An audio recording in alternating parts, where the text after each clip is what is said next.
Welcome home to USA Global TV and Radio, a place where dreams take flight, with authentic storytelling, diverse perspectives and meaningful conversations, where global stories unite and bridges are built beyond all borders.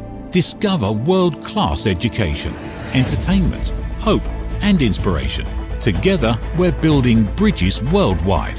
Subscribe to our channel, USA Global TV. Download our app, USA Global TV. Be our guest or join our team. Visit usaglobaltv.com. Thanks to our founder and executive producer, Dr. Jacqueline Kerbeck. Music score by Yeffy Tang from Cloud Road Music. Voiceover artist Mike Porter. Creative direction by Paul Garcia. USA Global TV and Radio, your home for global connection. All rights reserved. This video and its contents are the exclusive property of USA Global TV and Radio. Unauthorized use, duplication or redistribution in any form is strictly prohibited.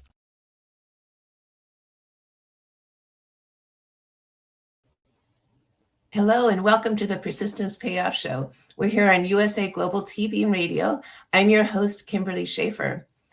Persistence has always been an important part of my life since I was young, but has taken on an especially important meaning in the last few years. I've started my second chapter in life as a first-time inventor and entrepreneur. I'm the inventor of the Ring Thing, which is a waterproof patented ring holder. And certainly persistence has been a critical element of my moving forward with that and getting the success that I've had. One thing that I've learned, especially during this show, is that persistence can take many different forms. It can be establishing a goal and persisting in getting that goal accomplished, whatever form that takes. There can also be some complications that come into it or added features where sometimes there might be a shorter way that's easier and takes less effort and lets you get to your goal more quickly, but it's not as authentic. And so if you choose to stay authentic and stick with the longer and perhaps harder route, you still get your goal, but in a way that's authentic and you feel good about it. I think that our guest today is a perfect example of this.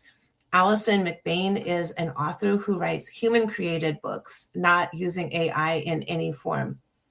Her books have won more than 13 awards, including the Forward Indies, and her latest novella, Duel, took third place in the 3-day novel contest.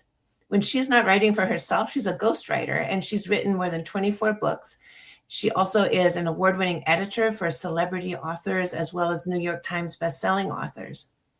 In 2024, she started a really fascinating project called Author versus AI. She started this about a third of the way into the year, and the goal was to write a book a week without using AI in any form, and she did that. She wrote 34 books in 2024, which I think is quite remarkable.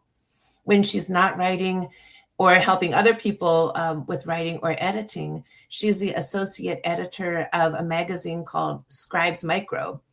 And she also loves to draw on the walls of her home with the assistance of her children. She lives in Alberta, Canada, and I'm delighted to have her here with us today. So please welcome Alison Mcbain. Oh, thanks so much for having me here. It's lovely to be here. Yeah, thank you so much. I'm thrilled to have you on. I feel like there's so many questions that I have to ask you. I'm fascinated, and I really respect what you're doing in terms of sticking with human-generated books instead of using AI. And I thought maybe we could start with your project last year of Author versus AI and writing a book a week without using any AI. Can you just tell us about the project and what your inspiration was? Well, when I first started conceiving of the project, that was when AI was just hitting the scene. And, I don't know if you remember the writer's strike in Hollywood. And that was one of the things that they were concerned about AI taking over their jobs. So it was on the tip of everyone's tongue. And then, of course, nowadays, 2 years later, this AI is omnipresent. It's in every aspect of our lives now. And it's still the conversation piece around the water cooler.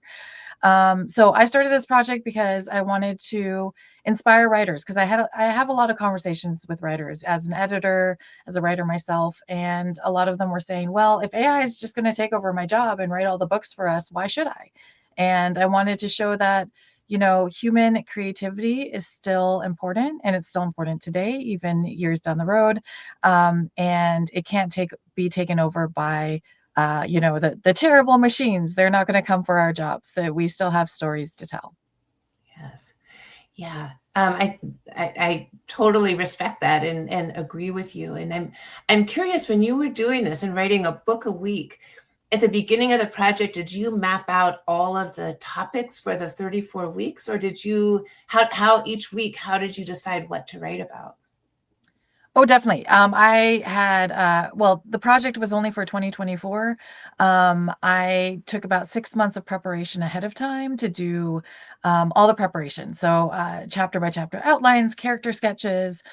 So each week, all I had to do was sit down and figure out which book that I wanted to write that week. But I had all of it mapped out ahead of time. So all I had to do was write. Wow. I think that's remarkable and good for you. I mean, that's a very intense year that you had. And do you feel at the end of it, do you feel that it accomplished its goal? Definitely. It started a lot of conversations, sort of like the one that you and I are having today. Um, Mhm. so I think it did. I had other authors say that it was inspiring and that they will continue writing because of it. So I think, if I just get one, you know, wannabe writer to put pen to paper, I think that I've accomplished my goal, and I did. Yes. And can you tell, you do editing as well as ghostwriting. And when you're editing, can you tell if the person who's giving you the material has used AI to generate that material? Definitely, and especially in my job as a publisher for our magazine, Scribes Micro. Even though our guidelines say no AI created work, we still get those. Some people try to sneak them in, and I would say 99.9% of the time you can tell right off the bat. The thing about AI writing, I don't know if you've seen any of it yourself. It tends to be more repetitive. It tends to not have good dialogue. It tends to be a lot of summary. So while some of it, can pass for writing tasks such as like writing advertisements, it's great for that. For creative writing, it really needs the human element. It needs that subtlety for people to really enjoy the story, I feel. Yeah, that makes really good sense. And can you tell us about your novella Duel and the 3-day novel contest? Is that as it sounds that you had to write a novel in 3 days? Yeah, it's more like a novella. It really is. Mhm. So most of the books that end up placing in the contest are about between 22 to 30,000 words, I would say. Um, and so when I conceived of this project, a friend of mine who's an editor said, "Well, have you heard of this thing, 3-day novel contest?" I was like, "No, I've never heard of it." But apparently it's been going on for decades. And he encouraged me. He said, this would be a good start to your project. So why don't you give it a try and see if you can actually do it?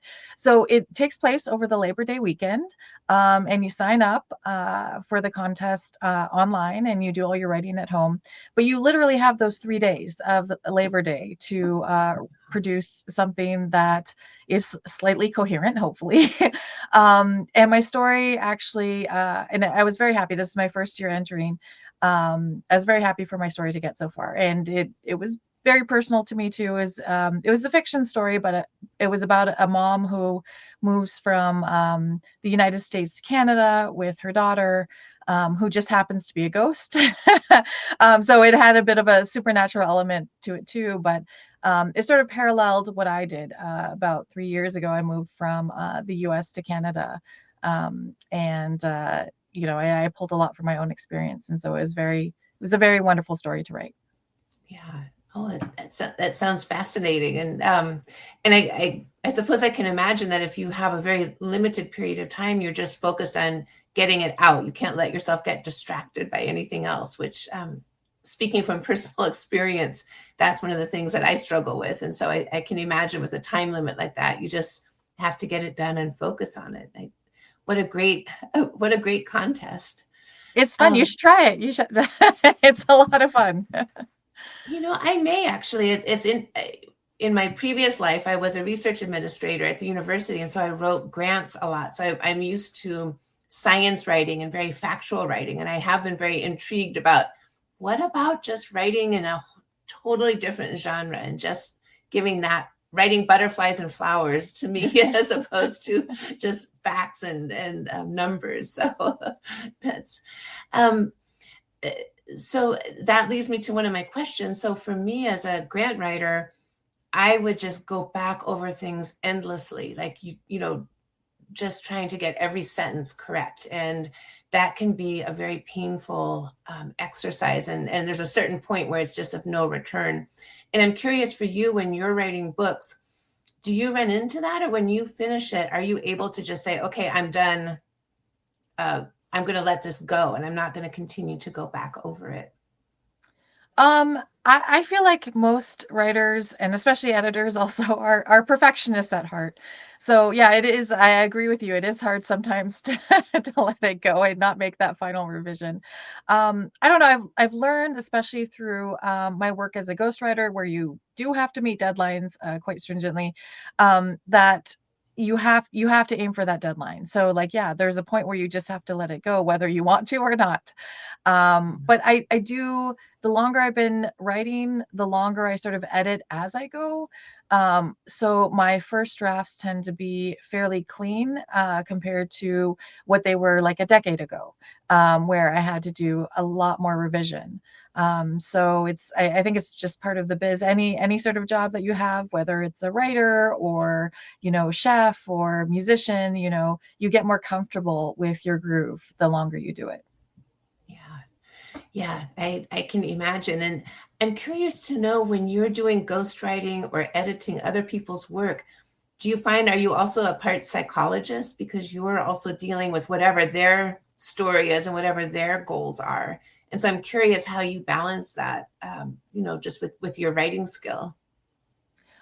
Sometimes the ghostwriting, I tended to work more with publishing houses, and they needed a specific thing in a specific amount of time. So, I was working with people who worked with authors every day. For the editing, sometimes I work with new authors who don't know exactly what goes into the editing process and what it's like to work with an editor. So sometimes it does take a bit more guidance, I would say, and patience. But one reason why I so like to work with new authors is because they always have a fresh perspective and they always are so wonderfully enthusiastic about their work, and it just makes me enthusiastic too. So for every, whether you're working with a new writer, whether you're working with a more experienced writer who's been in the business for a long time, there's always, things to look forward to, things that I learn every single time I work with someone new, and I love it. How interesting. And I'm sure that you've inspired a lot of people, just through your support and your encouragement. And I love I love the part in your bio describing that you help people write in all genres, how to write anything. And so can you talk a little bit about that? I mean, do you believe that people are uniquely gifted in certain areas, or do you believe that anyone could write in any genre? I think anyone can write in any genre. I've done it myself, and I've worked with authors in all genres. And I think it boils down to the fact that a good story is a good story.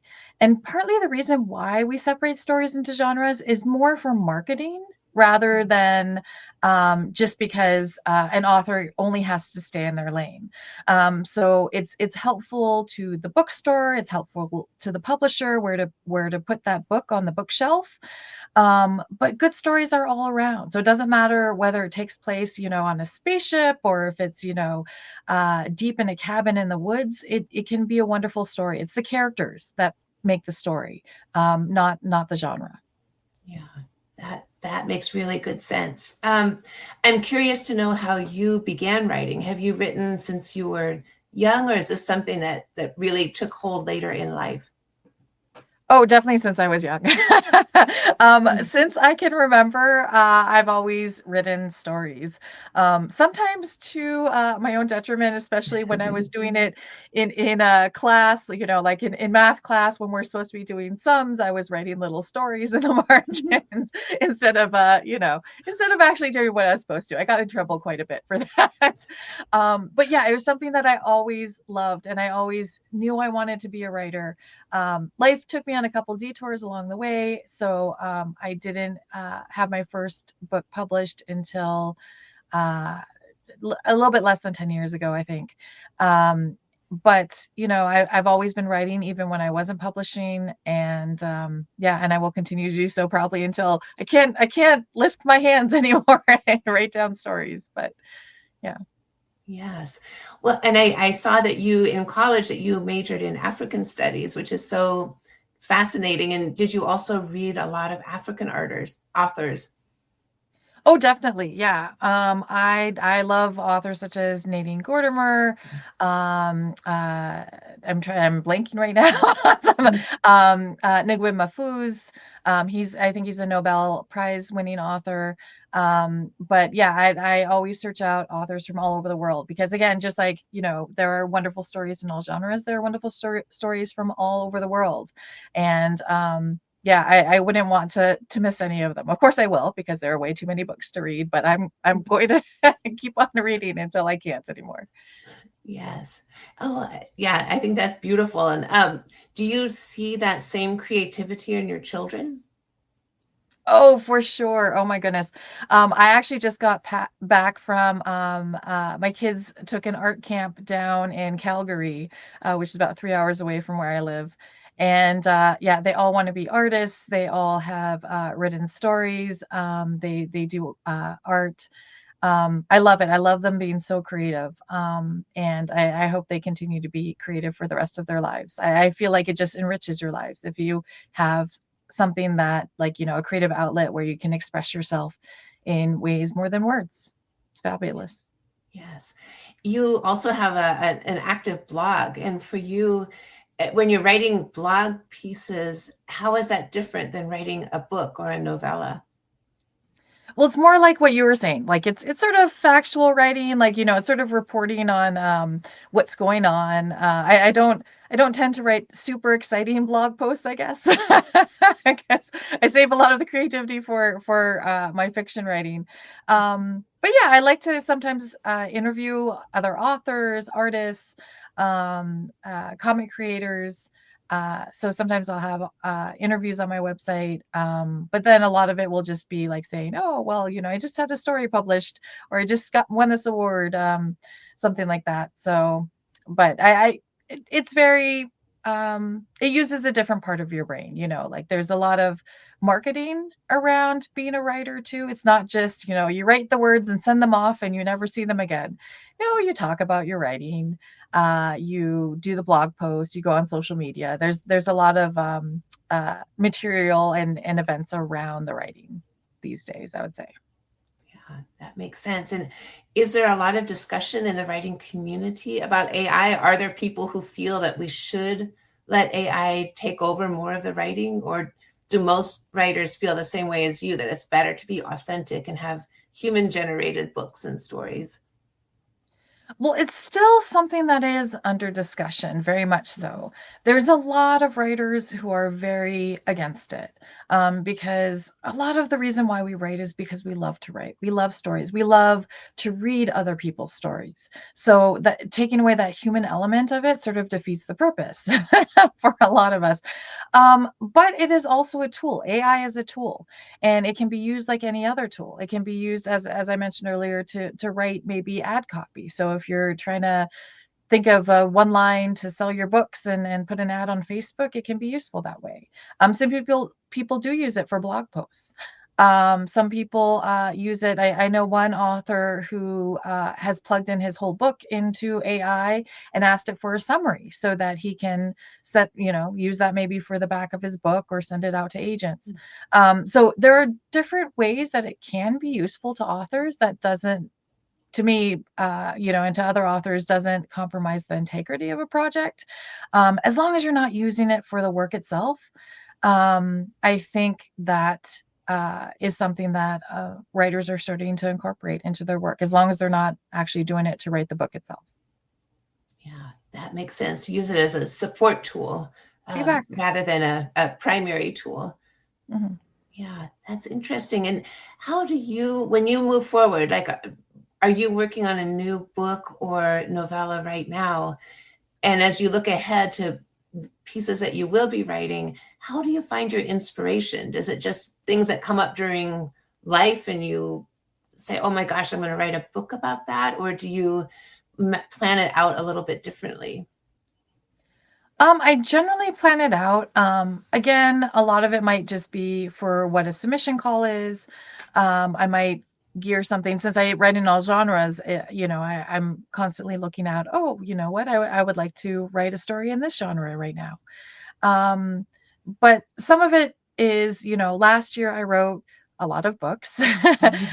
So this year is more a year of editing. So while I'm writing some short pieces and for magazines or submission calls, um, I'm less working on larger pieces other than editing my own work and getting all the books from before out there to publishers, and contests, and seeing where those take me. Yeah, that makes sense that you need a little break because you're right. You did a lot of writing last year, 34 books. That's quite amazing. So, do you have a favorite genre, or are they all equal?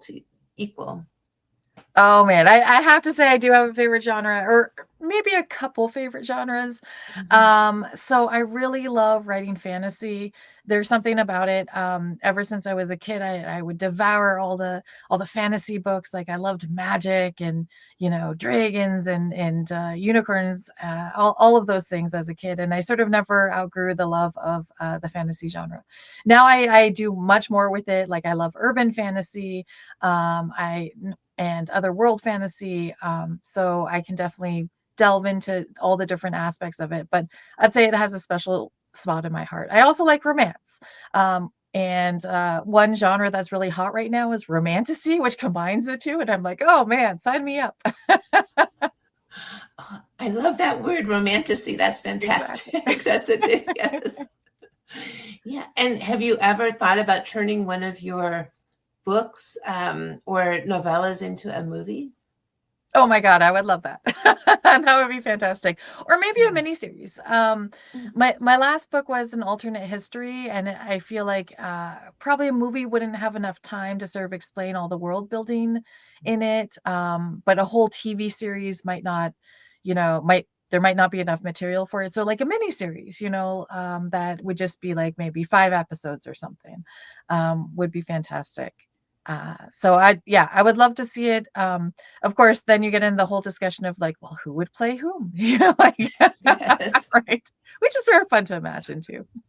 Yeah, I could imagine that happening just with the diversity of your background and your work. Like, you're a writer, but you're also an editor and a teacher and a ghostwriter. And so I could see those things all coming together really nicely to write something like a series or a movie that would draw from all of those areas. Oh, that So, would be fun. Yeah. I mean, yeah, if anyone ever approached me and said, "Hey, we'd like to turn this into a movie," I'd be like, "Sign me up." I'm ready. Yes. Yeah. And you mentioned that you moved to Canada about 3 years ago. Do you find that that's had any impact on your work or your accessibility? Or now that so many things are done by Zoom and remotely, I could imagine it doesn't really matter where you live, but I'm curious to know if you found any difference in accessibility by moving to Canada. Not especially actually. Before that, I lived in Connecticut, which is sort of, it's close to New York. It's I like to always call it a mecca for writers. There's so many writers, like, throw a stone, you're going to hit a writer in Connecticut. Um, and so I had a wonderful community there, and I still, of course, stay in touch with many of them. It's a fabulous place. I love it. Um, and so it was sort of starting a whole new adventure. And I don't think I would have done it if the pandemic hadn't happened. Like we all went remote. I was homeschooling my kids for a while, and it just felt, yeah, and I'm sure other people can relate. It just felt really claustrophobic being there still. And I was born in Canada. I was like, you know what? If I was ever going to make a change, now is the time to do it. And so I moved to my home province, the province I was born in. And I just loved it from the get-go. There's such a wonderful and vibrant writers community here too. So it felt like just stepping from one wonderful, beautiful location to another. And I found my people, I found my writers, and artists. So like I feel like I really lucked out in where I ended up. But it is right now, everything is super accessible. You can be on Zoom. There are a lot of in-person things that have blossomed after the pandemic. People want to see each other. And yeah, I think it's, again, I like to describe the age we live in right now as sort of the golden age for publishing, because there's so many avenues to getting your work out there. There's so many, groups, literary conventions. Everyone really loves writers and literature. So I think it's wonderful. Yeah. Oh, that sounds great. And it also sounds like what a great move, that you, and it's so interesting because so often we get those inner sort of whispers about, this is something I should do. And it's easy to ignore those. And it sounds like you really listened to that as being the right thing for you. And it's turned out really well. So Yeah, yeah, definitely. yeah, kudos to you for that. And I'm curious about editing. And it sounds like you do some very high profile editing with celebrities and New York Times bestselling authors. How did you add that to your repertoire to add to not to move from being a writer to also being an editor? How did that happen? Well, it sort of went hand in hand. I like to say that I came by editing legitimately because my mom actually for years was a copy editor for a newspaper. So, when I was growing up, we always were corrected in our grammar when we spoke. If someone says, "How are you?" You don't say "I'm good." You say "I'm well." So I do say "I'm good" right now when that question is asked because it's in the vernacular. But yeah, so I grew up with very, very proper English, I would say. So it seemed like a natural step. So when I was younger, I started taking on smaller copy editing jobs, and it just sort of grew from there. I do enjoy editing. I do enjoy very much working with authors, especially new authors. Very exciting to work with. But I think my true love is definitely writing. But they sort of go hand in hand because I feel like anytime that I'm working with a client, whether, as you said, it's a New York Times bestseller or it's a brand new author who has never even thought about publishing, I learn something. And that's one thing that I really like. I learn something from everyone I work with, no matter what walk of life they're from. Yeah. No, I think that makes really good sense. My father was a sociology professor, and so I grew up the same way where in his classes, if people made more than 3 typos in their papers, he would cut them down by a grade. And so Oh we my just grew goodness. up, yeah, we grew up very particular about our writing, and Yeah. that's helped me a lot, although it was challenging sometimes as a young person, but Yes. it worked out well. This show is focused on persistence, and I'm curious to know, in your own writing and as you work with others, what have you learned about persistence, and what role do you feel that plays in successful writing? It is the key, I would say. I like to say that the only difference between a published writer and an unpublished writer is persistence, is not giving up. Because we all start out in the same place. Like when you start out writing, I don't think anyone, is born with a pen in their hand. First drafts are always not great. And it takes a lot of work. It takes a lot of work to make it better. And it takes a lot of experience. It takes working with other writers, working with editors to actually produce a finished book.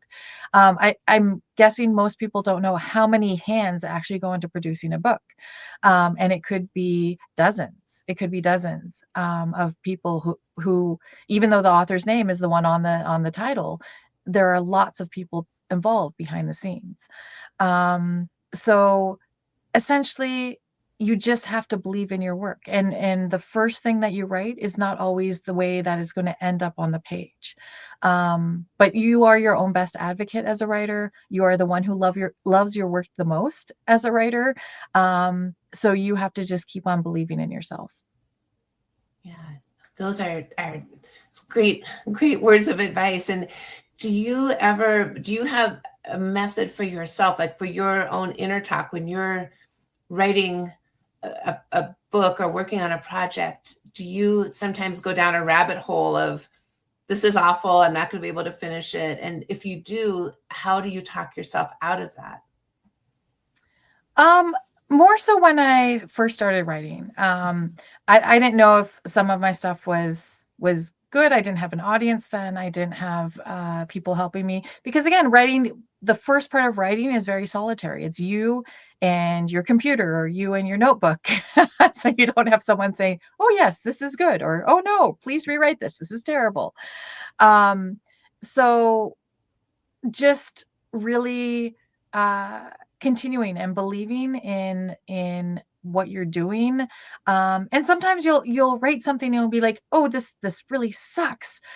You'll put it to the side, let it sit, maybe for a month, maybe for 2 months, maybe for longer, and then you come back to it and you can look at it with fresh eyes. Because one of the hardest things about editing your own work is really the fact that you're too close to it. So the only thing that I found that allows me to sort of like step back from my work is literally time, to step back, get some distance from it, maybe work on a different project in the middle, and then come back to it and be like, oh, okay, this part is good. This part needs work. And I can do this. I can finish this. So this is one reason why I like to work on a lot of projects. Why, even though I'm a fast writer, I might write something, let it sit, and then come back to it and start editing it. Yeah, that thank you. That makes really good sense. Very wise. It is true that I've had that happen also, where you read something 9 times and then you give it to someone else and they find 2 typos in it that you didn't even see because you've seen it that many times. And so, yeah. Do you think that your project last year with the author versus AI has inspired other people to try the same? I mean, I think it's such an amazing initiative that you did. I guess it's a 2-part question. Number 1 is, do you think that you'll do that again? And have you seen anyone else also try to do that? I haven't seen anyone do 34 books. Along the way, I did again talk to a lot of different authors, and they said that they were inspired to do something similar. Maybe not in a week, but a book in a week, but a book in a month, maybe, or like NaNoWriMo. So yeah, it definitely inspired a few people along the way, which I was thrilled about. I was thrilled to hear people let me know that, yes, you know what, I've never written a book before, but this has given me the impetus to try. And that's the most we can ever hope for. Yes. Yeah. You have such great experience and insights. Do you also teach? Like, do you teach either in schools or at seminars or conventions? I just think you would be a wonderful instructor. Oh, thanks so much. I've done workshops, I've done talks. I've never been a full-time teacher. My sister actually was for a number of years, and I come from a long line of teachers. So maybe it's something in the blood. You never know. Yeah. Yeah. I think your insights are really helpful and inspiring. So I could see that for sure. And do you do most of your writing at home, or do you find that, some people prefer to go to a coffee shop or go off to a retreat house to do their writing? Are you able to write anywhere? And do you have a favorite spot to write? Well, I do have an office that I write in, and it's great because it's sort of separate from my house. So my kids know because I do write from home quite often. If mom's in the office, unless you're bleeding, probably don't disturb her. But yeah, I can write anywhere. I've written in coffee shops, I've written in groups, I've written, on the road sometimes, like, hotel rooms. So yeah, I'm happy. Once I sink into the story, I'm only in the story. It doesn't matter what my surroundings are. Yeah. Oh, I like that. And do you get inspiration in the middle of the night sometimes and like get up and write, or are you able to hold that until do you have a designated time to write every day?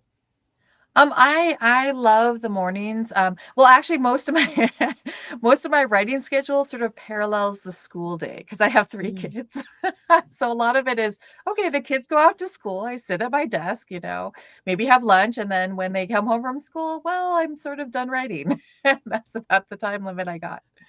That would do it. Yeah, that would be a busy life with three children. And I love that you draw on the walls with them. I think that's fantastic. Oh, it's so So, much fun. yes. Well, we're nearing the end of our time, and I'm so enjoying talking with you. I wonder if you could tell us how people can connect with you and learn more about your work. Oh yeah, definitely. I have tons of social media, but it's all on my website. You can find and including my email if you want to drop me a line. AlisonMcbain.com. That's Allison with one L. And so yeah, feel free to reach out if you have any questions about anything from this podcast that I didn't answer. Feel free to reach out. I'm happy to chat all the time. Right. Wonderful. And can people find your books in most of the usual places, or is there a particular place that they should look for your books? Oh, definitely. Yeah, they're on all the platforms. Order Okay. order them from anywhere. All right. Super. All right. And are there any last thoughts that you'd like to share before we wrap up? Oh, definitely. I just want to say thank you so much for having me on. It was so lovely to speak with you. And yeah, I love the idea of persistence because it really is anything that will lead you onto the path of success, whether it's what I do as a writer and editor, but any sort of profession. You just have to believe in yourself. And that is the number one thing that I hope people take away from our conversation. Yeah. Oh, thank you. That's beautiful and very powerful. So thank you. I'm coming away inspired from our conversation. So I appreciate that. Yes, thank you so much. And I'll definitely be looking out for your next books. Awesome. Thank you. All right. Thank you. I end every show with a quote about persistence. And usually the quote fits very well with the conversation, even though I don't know ahead of time exactly how the conversation will go or what we'll be covering. And so today's persistence quote is similar. I think it fits perfectly with our conversation. It's from Angela Duckworth, who said, "Success is the result of persistence, not perfection." And I think that's absolutely true and fits really well with what Alison was saying as well. What an inspiring conversation. So thank you, Alison. If you'd like to reach me, you can find me through a couple of different ways. My website is ringthing.com. That has all of my contact information, and you're welcome to reach out to me through there. My email is kimberly@ringthing.com. And I would love to hear from you about any thoughts about the episode, any suggestions that you have for guests, any feedback that you have. All of it is welcome. So please don't hesitate to reach out to me. We're here on USA Global TV and Radio every other Tuesday at 12 o'clock Pacific time. And I would just like to thank USA Global TV and Radio and also Dr. Jacqueline Kerbick, the founder of the platform, for giving us this opportunity. Thank you so much, and I look forward to seeing you next time. USA Global TV and Radio, home of the YouTube Silver Creator Award, proudly presents Just the Thing for Your Ring, introducing the patented Ring Thing, your premium personal ring holder to keep your ring safe, nearby, and avoid loss. The Ring Thing just got smarter. Add your logo and an NFC tag that opens to your website with one tap. Waterproof, inner padding, and now a forever business card. just the thing for your ring. Scan the QR code seen here to learn more about RingThing or place your order. Follow RingThing on Instagram at ring_thing_ or go to our website ringthing.com.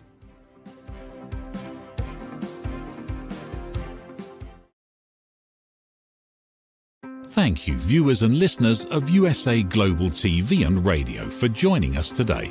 We're honoured to have your time and attention as part of our global community.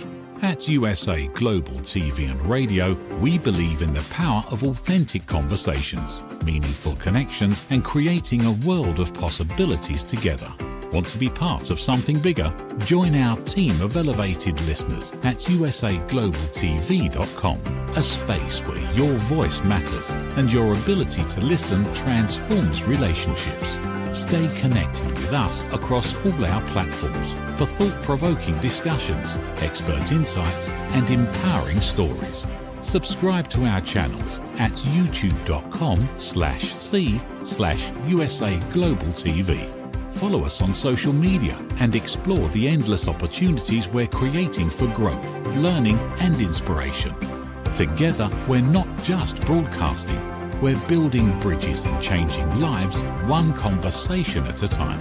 For inquiries, contact us at info@usaglobaltv.com.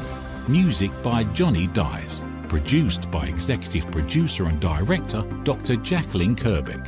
Voiceover by Mike Porter. Creative Direction by Paul Garcia. All rights reserved. Copyright 2025. Visit usaglobaltv.com to view our full terms and conditions.